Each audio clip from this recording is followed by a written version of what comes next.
Episode की शुरुआत होती है श्रुति और राही से, जहाँ श्रुति राही को बोलती है कि उसके साथ लंच करके उसे अच्छा लगा, लेकिन राही अभी भी प्रेम की सोच में ही खोई हुई है, जहाँ प्रेम दरवाजा नहीं खोल रहा है। राही बार बार उसे समझाने की कोशिश करती है कि वो दरवाजा खोले, लेकिन प्रेम क्लियरली मना कर देता है और कहता है कि वो अकेले ही रहना चाहता है। ये सीन दिखाता है कि प्रेम काफी मेंटल प्रेशर और स्ट्रेस में है।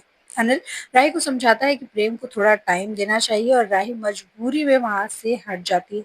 अनिल राही को ये भी समझाता है कि वो घर वालों के प्रेशर से अनुपमा से मिलने की बजाय वो किसी और से मिल ले, लेकिन उसके फेस पर टेंशन क्लियरली दिखाई देती है।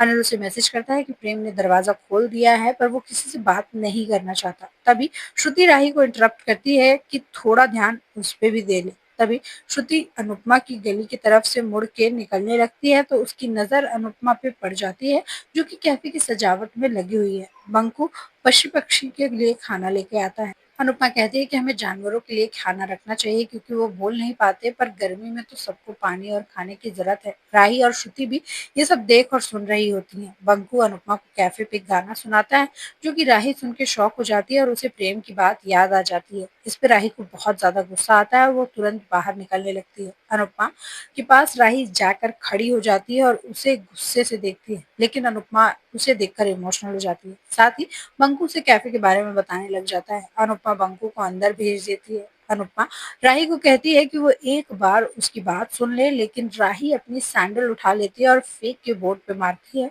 और बाकी का सामान भी तोड़ने फोड़ने लगती है। अनुपमा कहती है कि तोड़ना है तो तोड़ लो, लेकिन कुछ खुद को भी चोट ना लगवाओ। और इसी बीच राही कैफे के बोर्ड को अनुपमा के पैर पे फेंक देती है। अनुपमा राही को कहती है कि अब भी अगर उसका मन ना भरा हो तो वो अंदर भी जाके तोड़फोड़ कर सकती है, लेकिन एक बार उसकी बात सुन ले। राही गुस्से में खुद को ही चोट पहुंचाती है। राही अनुपमा पर चिल्लाती है कि उसकी वजह से प्रेम का पूरा कॉन्फिडेंस खत्म हो गया है। अनुपमा राही को बार बार रोकती है, लेकिन राही फिर भी नहीं रुकती है और अनुपमा पे अपना पूरा गुस्सा निकालती है। वो तुरंत श्रुति का एग्जाम्पल देती है और कहती है कि वो पॉप्स को छोड़कर आगे बढ़ गई, लेकिन श्रुति ने आज भी उसे अपनी यादों में जिंदा रखा है। राही इतनी गुस्से में है कि वो अनुपमा को दुनिया की सबसे बुरी माँ तक कह देती है।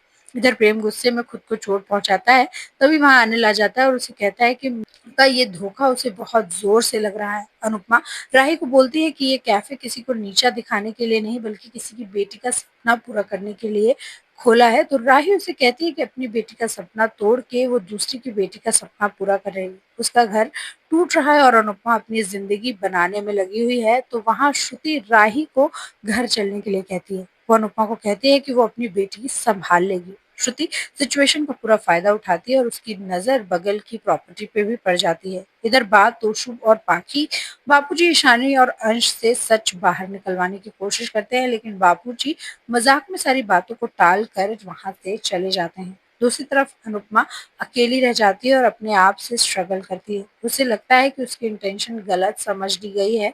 ये सब देखकर बंकू भी काफी इमोशनल हो जाता है। इधर अनुपमा दुखी होकर अकेले पड़ी हुई है और उधर राही। बंकू अनुपमा के घाव में पट्टी करता है और श्रुति राही के घाव साफ करती है।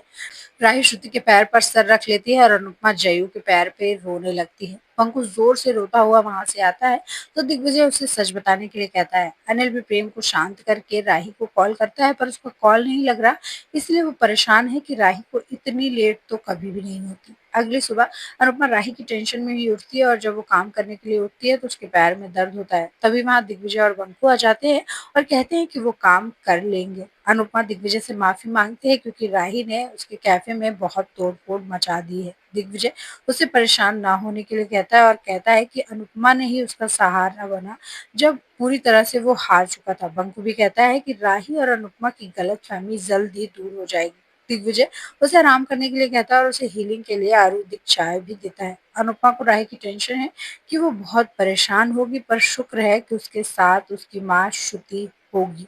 तो क्या होगी श्रुति की अगली चाल और अनुपमा कैसे चलाएगी सावी का कैफे?